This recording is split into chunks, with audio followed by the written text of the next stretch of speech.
Hi, it's Nikki here from Happy Hormones for Life, and I wanted to make you a quick video about Easter. It's just coming up, and I know it can be just like Christmas, a time of year that is full of temptations, all that delicious chocolate and sugary treats everywhere. And if you're a chocoholic like me, it can be tough not to go a bit crazy. And it might just be a long weekend, but it can really mess with your hormones and put your ongoing sugar cravings on supercharge. So here's a quick guide on how to enjoy the chocolate and get right back on track afterwards. So let's start with the positives. Chocolate is actually really good for you. Now, there's a reason we love chocolate.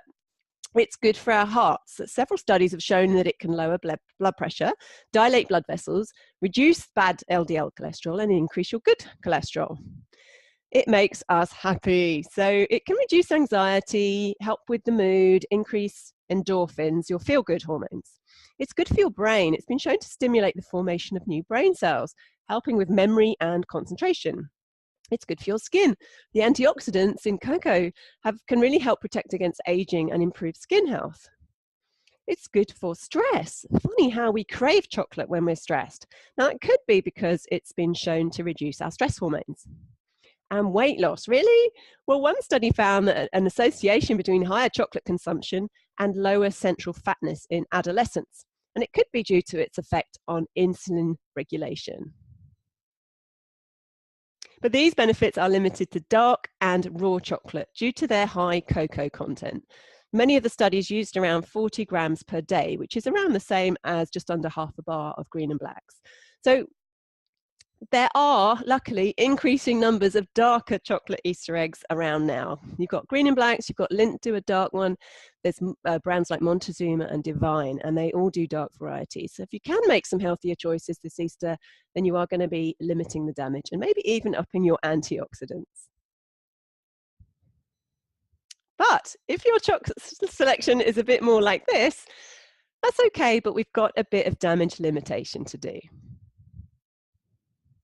What holiday periods can do if you indulge too much is to train your body to crave sugar for the long term. We certainly don't want that when it's hard enough already to resist the carbs and the sugar. The thing is, sugar is very addictive. A recent study on rats found that it was as addictive as cocaine.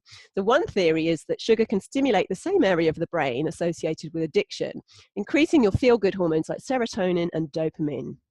Now, sugar was a really rare treat when we were cave people. You might have found natural sugars in fruit, the odd handful of berries, or some honey. But food nowadays is loaded with added sugar. The food companies spend a fortune on making their foods as addictive as possible.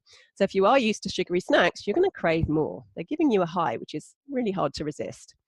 And then you want even more sweetness to satisfy the same need. Sounds like an addiction, right? And carbs and sugar can really wreak havoc on your hormones. Now, I've talked a lot about this before. This is the blood sugar roller coaster. The red line is your blood sugar when you've eaten a high sugar meal or snack. So every time you eat some of that Easter egg, your blood sugar spikes. It calls on insulin to come and take it away to your cells. Now, unless you're going on a very long run, that sugar won't be needed, so it gets stored away as fat. Then a couple of hours later, your blood sugar is really low, so you reach for some more chocolate or some carbs, like a sandwich or another bit of Easter egg, and off you go again with another blood sugar spike, more insulin, more fat storing, and more cravings. Now, once your body's on this roller coaster, it is really, really hard to get off. And it's a huge stress on your body, making you exhausted, grumpy, and in full fat storing mode. There is some good news, though. You can get yourself off the blood sugar roller coaster with a few tweaks to your diet.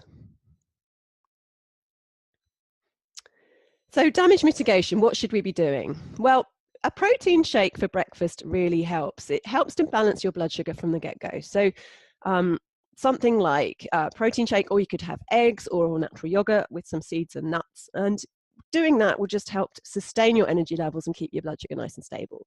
Drinking plenty of water helps. Getting dehydrated is a big stress on the body.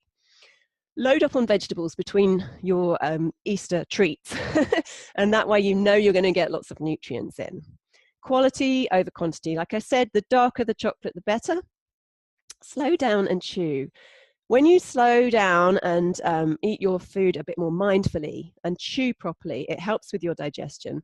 It also gives your body time to tell your brain that you're full. So That really, really helps. Exercise just because it's the bank holiday weekend. Don't let your exercise routine slip. And reducing stress. Now, many of our cravings for chocolate can actually be put down for a body's craving for magnesium, because many of us are deficient. So taking magnesium supplements actually might reduce those cravings. And last of all, get rid of any leftover chocolate. We don't want that stuff hanging around, tempting us all the way through the school holidays. And don't be too hard on yourself if you have eaten too much over the holiday period. Just follow these easy tips and guidelines and get right back on track. And if you have overindulged and want to give your body and hormones a bit of a spring clean, so you can feel all these benefits: weight loss that lasts, boundless energy, balanced moods, a clear head, better sleep, and no more bloating, then this 30 Days to Happy Hormones program is our signature program. It's the one that delivers these results. The reason it achieves these results is because it's designed specifically for women over 40, and specifically focusing on your hormones, something the traditional diet and fitness industry has completely ignored. So women need tools that work for women. And if you've tried other things that haven't worked, that could be why. So you might want to try this instead. You can go and find out all the details at happyhormonesforlife.com/30 days. Thank you for watching, and have a very, very happy Easter.